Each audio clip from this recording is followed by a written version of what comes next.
Shalom Chavrim, I'm Stephen Ben-Nun. You're watching Israeli News Live, again here at World Harvest Television Network. Delighted to be with you again. Part 2, as we're going to go back into the does the Bible prophesy of an alien invasion? And I might say maybe that's not the best choice of words. More of a demonic invasion, I think, would be more accurate. But a lot of information to cover still yet. And I think what's going to be really best to do is to kind of back up just a little bit. Let's pick up where we actually left off, because we didn't even have enough time to finish part 1 there. Got so excited there at the end of the broadcast there. And so we're going to have to kind of back up just a little bit, recap, pick up where we left off, and then we'll go back and play a little bit of, I guess what you'd say, a little bit of catch up on what we were speaking about originally that got this all started from the prophecy of Yeshua, Jesus himself, where he speaks about, as it was in the days of Noah, so shall it be in the coming of the Son of Man. We're going to kind of recap all of that information.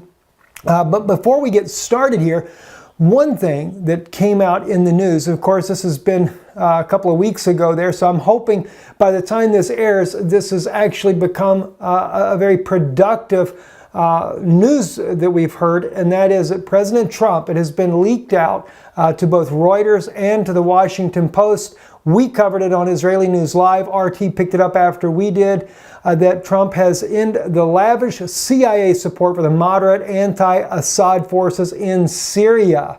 That's a huge step forward and a wonderful step in bringing peace not only to that region of the world, but also in bringing peace between the United States and Russia. So regardless of what President Trump's critics have to say about him and his connections with Russia, I think it's a good thing. And I have to tell you as well, I have always been a little bit irritated, I might say, that he's been thrown under the bus because of the, as they call it, the Russian connection. I saw from the very beginning that Russia was hoping for a president that they could work with, a president unlike Hillary Clinton, who was really ready to go to war with Russia, but a president that wanted peace, a president that was respectful of both the national interest of Russia as well as Russia being respectful of the national interest of America. So what was the difference between what Donald Trump was doing before the election and that of President Barack Obama when he was president, and in his case was sent an entire team down to try to Israel to defeat Prime Minister Netanyahu in the elections? Talk about pot calling the kettle black. That's definitely something that we see there. But anyway, I wanted to bring this out because I thought it was a very important news piece that came out here a couple of weeks ago, and also bring you up to speed, because this is definitely part of the world where we're seeing these biblical prophecies that Jesus spoke about being fulfilled. So let's back up. Let's pick up where we left off. Observe thou which I am commanding thee this day. Behold, I am driving out before thee the Amorite, and the Canaanite, and the Hittite, and the Perizzite, and the Hivite, and the Jebusite. Take heed to thyself, lest thou make a covenant with the inhabitants of the land, whither thou goest, lest they be for a snare in the midst of thee. Now, if you look at the Hebrew there, when God says, observe thou which I am commanding you, or thee this day, in Hebrew it's literally, shomer lecha et asher anochi. Okay? Matzocha hayom. It's personally to Moses. So the prophecy has nothing to do with, okay, he's going to do these great wonders with the children of Israel, and that's how the prophecy is going to be fulfilled. God is saying that Moses himself, he will come, and he will drive out the Amorite and the Canaanite, the Hittite, the Perizzite, the Hivite, and the Jebusite. I thought Joshua did it. Maybe there's something that Joshua hasn't done. Look at also Exodus chapter 15. What does he say here? Then sang Moses and the children of Israel this song unto the Lord, and spoke, saying, I will sing unto the Lord, for he is highly exalted. The horse and his rider hath he thrown into the sea. That's another prophecy never been fulfilled. Some people say, well, it's just a song. It says in Hebrew, Az yashir Moshe uvenei Yisrael et hashirah hazot leYahuwah ve'yomru lemor ashira ladonai ki ga'o ga'a sus ve'rekevo rama beyom. One horse, one rider. not 600. Pharaoh came down with 600 horses and the chariots and everything, and they were thrown into the sea. Moses says in future tense, and even Rashi, the famed Torah commentator, speaks about this. It was a future tense that he speaks about there, that he will throw this horse and his rider into the sea. I think it's the Antichrist. I think he overcomes them. And he comes with great wonders and marvels. The two witnesses, as we know in Revelation, also speak of this. Very interesting. So we get articles like this one here from the CE, Collective Evolution. This Dutch financial whistleblower admits he was forced to sacrifice children at elite parties. What kind of demonic things are going on in this world? Like I said to you, when I saw the vision there, they're taking a little girl and they're going to go feed her to these entities. It says here in the article here, April 29, 2017, whistleblower victims have been coming forward for decades trying to expose the elite, their use of occult rituals to gain power, commonly referred to as black magic, from sexual abuse by different power circles such as, well, they mention as the Vatican, to secret men's clubs like the one held annually at Bohemian Grove in California, to satanic rituals. It's clear that there must be some truth to these stories. The latest whistleblower to make headlines is Ronald Bernhard, a Dutch entrepreneur whose experience in the financial world, impressive contact list quickly pulled him into the world of financial elite. In an interview with Der Vrije Media, Bernhard explains some of the darkest secrets within these societies, which even includes rituals performed with human sacrifices. There again, what does it do? Supports this cannibalistic, evil, demonic things that are happening in the world today. Very, very troubling, friends, very troubling. I want to bring to you as well Zechariah chapter 8, verse 21 to 23. And this again, I think, goes hand in hand with the two witnesses when it says, the inhabitants of one city shall go to one another, saying, let us go speedily to pray before the Lord, and to seek the Lord of hosts. And I will go also. Yea, many people, strong nations shall come to seek the Lord of the host in Jerusalem, and pray before the Lord. Thus saith the Lord of hosts, in those days it shall come to pass that 10 men shall take hold of all languages of the nations, even shall take hold of the skirt of him that is a Jew, saying, we will go with you, for we have heard that God is with you. I think that that is speaking specifically of your two witnesses. We're out of time for today, friends, but I had to share with you some of these insights. One more quick one here. I think we just got about 30 seconds here. RT News brought out this article here. This is the former Defense Minister of Canada, who's also come out as one of the State Department of Canada, former defense minister, that has come out as a whistleblower as well, saying that aliens are definitely among us. He has inside knowledge to this as well. I'm Stephen Ben-Nun. You're watching Israeli News Live here on World Harvest Television Network. Back again with part 2. Does the Bible prophesy of an alien invasion? And sometimes I wonder if I chose the right title for this broadcast or not, but I think the point we were trying to get across to you last week, I think we're maybe it's sinking in. It's not so much an alien invasion, but it's a demonic invasion is what it really comes down to being. And what many call aliens, I really believe are actually demonic beings. They're fallen angels. They're evil spirits. Because we have to remember, you know, we had a third of the angels of heaven that were kicked out, not counting the 200 that cohabitated with women on the earth during the times of Noah. And now we have this horrible problem on the earth. And as Jesus said, Yeshua says, Luke 17, 26 verses 26, 27, and as it was in the days of Noah, so shall it be also in the days of the Son of Man. They did eat, they drank, they married wives. They were given in marriage until the day that Noah entered into the ark, and the flood came and destroyed them all.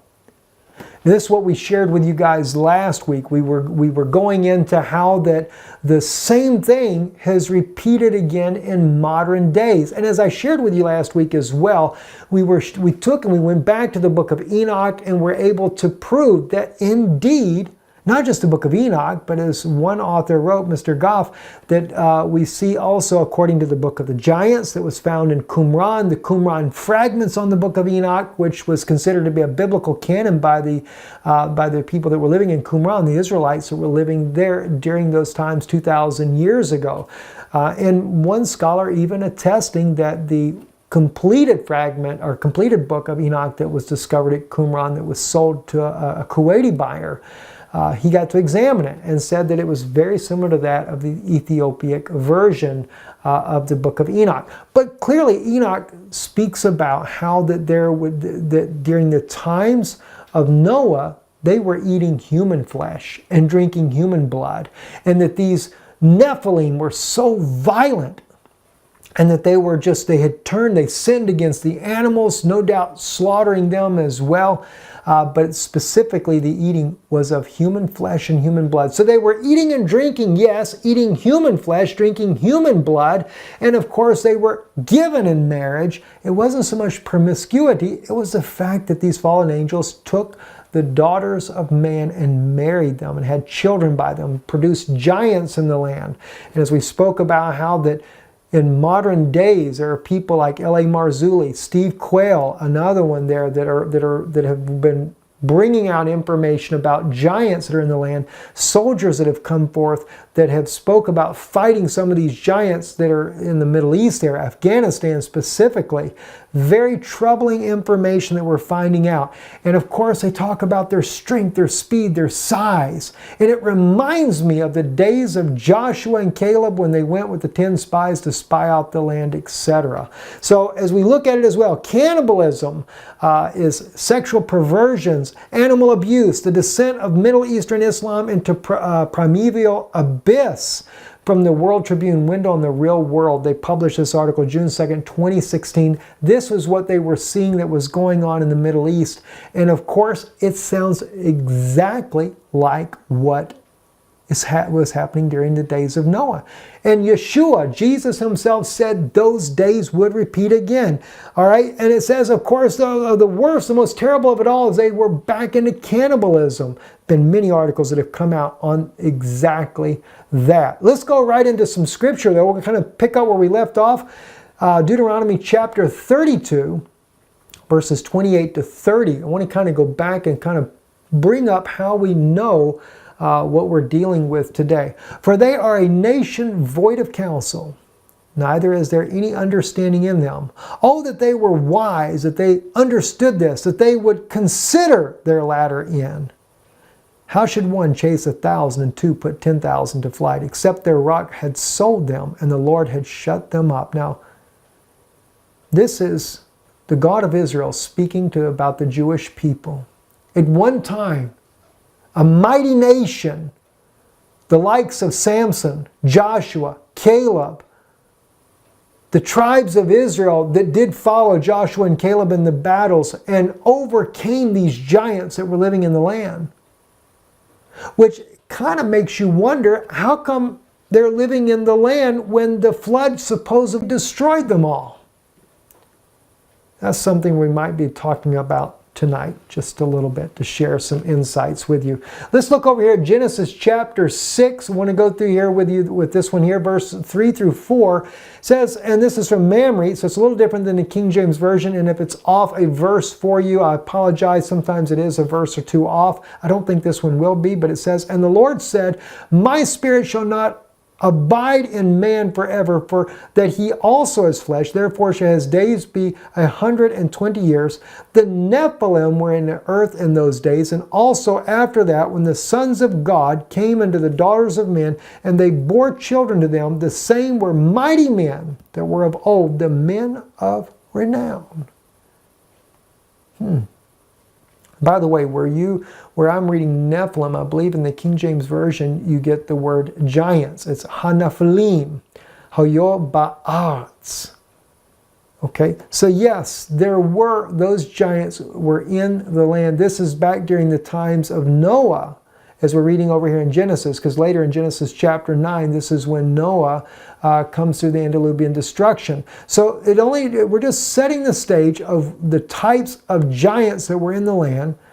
And the sons of God came unto the daughters of men, and they bore children unto them. And Yeshua said, Jesus says that that day was going to repeat again.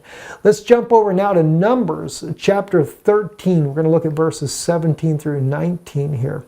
And Moses sent them to spy out the land of Canaan, and said unto them, Get you up here into the south, and go up into the mountains, and see the land, what it is, and the people that dwelleth therein, whether they are strong or weak, whether they are few or many, and what the land is that they dwell in, whether it is good or bad, what the cities they are that they dwell in, whether in camps or in strongholds.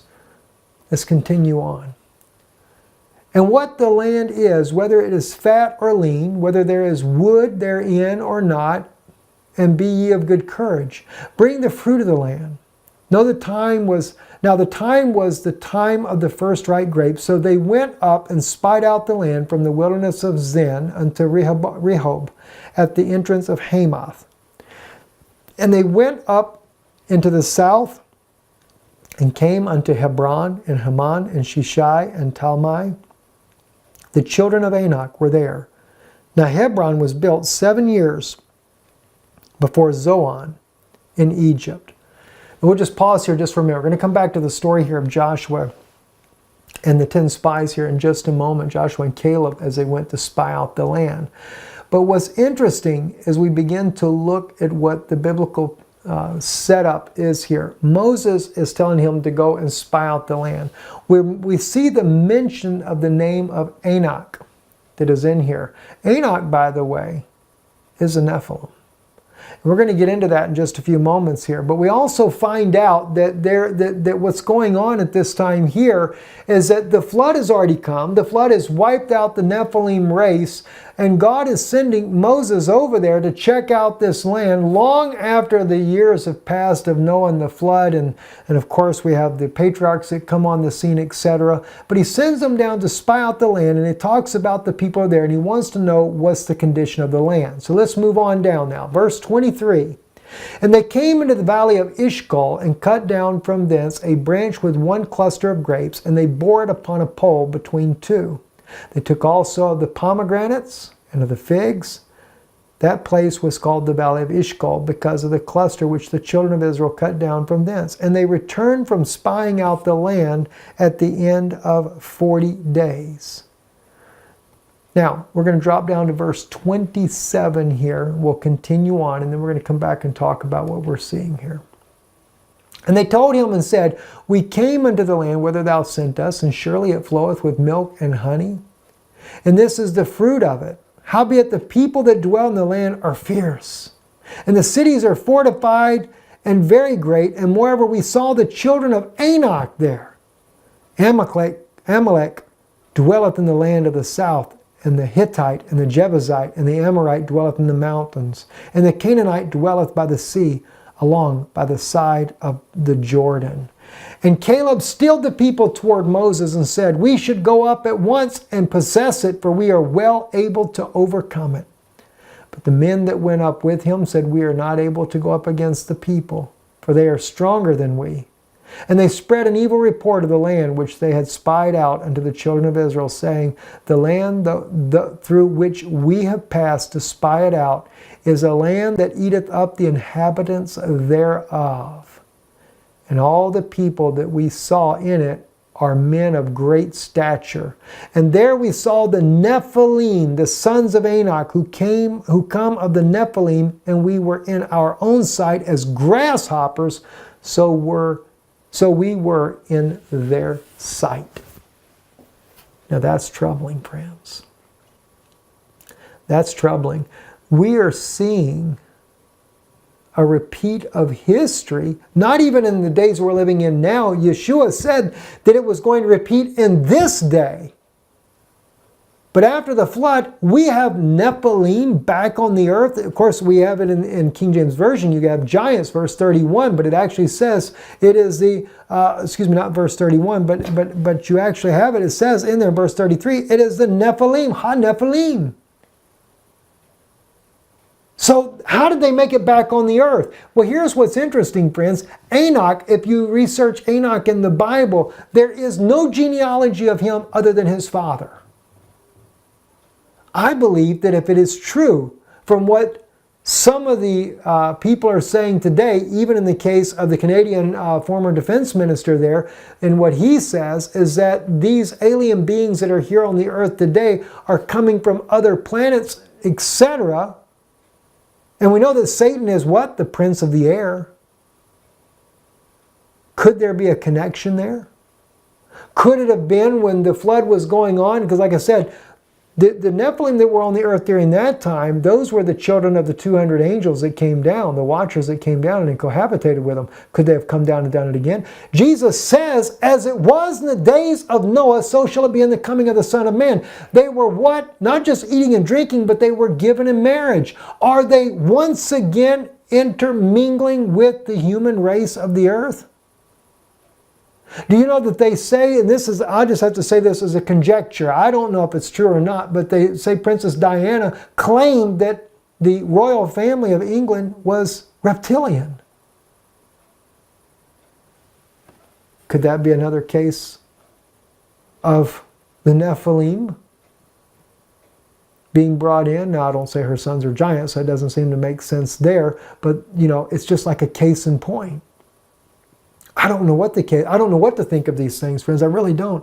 All I know is that there are being reports that are being leaked out that there are giants in the land. We are seeing in the Middle East cannibalism all over again. All the things that were happening back then we're seeing now. And Caleb and Joshua said they came into the land and they were giants. And not only that, they don't only just say that, there's another very interesting point here that he says here. Let's look at this once again. It says, the land eateth up the inhabitants thereof. They were cannibalists even then. This is why they were so afraid of them. They were even cannibalism going on then. Look at what Joshua says, chapter 15, verse 14 through 16. And Caleb drove out thence the three sons of Enoch, Shishai, Ahiman, and Talmai, the children of Enoch. And he went up thence against the inhabitants of Deber. Now the name of Deber before time was Karath Sepher. And Caleb said, he that smiteth Karath Sepher and taketh it, to him will I give Achish my daughter to wife. So they killed off Enoch's descendants then. But then we get another interesting word here from Deuteronomy chapter 3 verses 10 through 11. This actually, what I'm about to read to you now, this will actually help you to see that what some of these whistleblowers are talking about, multiple races, that's true even biblically speaking. Deuteronomy chapter 3 verse 10 through 11. All the cities of the plain of Gilead and all Bashan and Salcah and Adri, cities of the kingdom of Og and Bashan. For only Og, king of Bashan, remained of the remnant of the Rephaim. Behold, his bedstead was bedstead of iron, and it's not in Rabbah of the children of Ammon. 9 cubits was the length thereof, and 4 cubits the breadth thereof, after the cubit of a man. A different race altogether. Another giant. You know, so are there races of them? Well, we can see biblically 2 different races. Rephaim and Nephilim. I don't know the difference of them. Maybe some other of these guys like Steve Quayle and L.A. Marzulli, they may know the answer to these things. All I can do, friends, is share with you what I'm seeing from the biblical account. And the experiences I see and the news that we watch and see that's going on in the world today. Very troubling situation. But the thing that's still of a good thing, and that is that God will raise up a standard against this.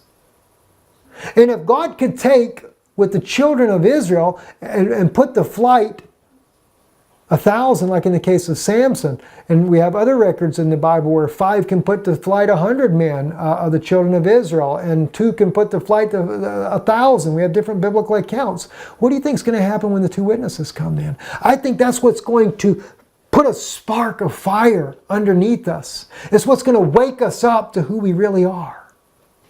Let's look at Revelation 11. This is, again, speaking about the two witnesses. And don't forget, though, that verse 1 actually speaks about the building of the temple. So yes, there is going to be a temple built, no doubt. But I don't think that this is where the Holy Spirit is coming to. And I will give power unto my two witnesses, and they shall prophesy 1,260 days, clothed in sackcloth. These are the two olive trees and the two candlesticks standing before the God of the earth. And if any man will hurt them, fire proceedeth out of their mouth and devour their enemies. And if any man will hurt them, he must in this manner be killed. These have power to shut heaven, that it rain not in the days of their prophecy, and have power over the waters to turn them to blood, and to smite the earth with all plagues as often as they will. And when they shall have finished their testimony, the beast that ascendeth out of bottomless pit shall make war against them, and shall overcome them and kill them. And their dead bodies shall lie in the street of the great city, which spiritually is called Sodom and Egypt, where also our Lord was crucified. I believe your two witnesses will set the stage.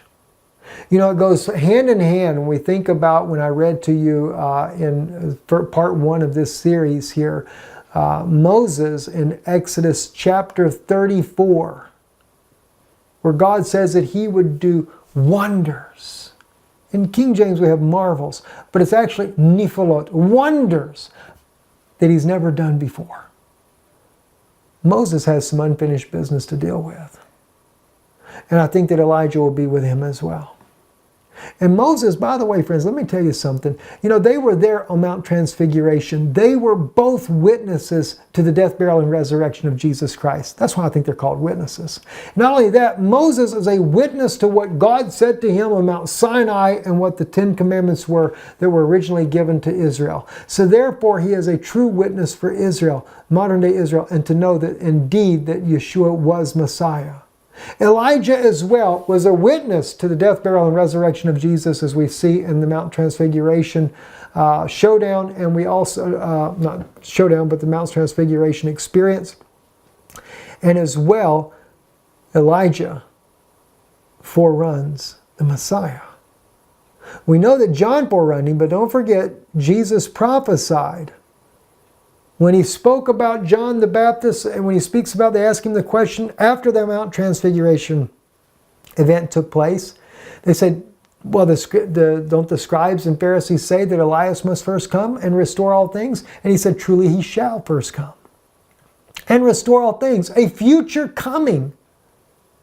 He said, but I say to you, he's already come. They did to him what was listed. That was speaking about John. So he's going to forerun the Messiah both times. And I think that's very, very interesting to see.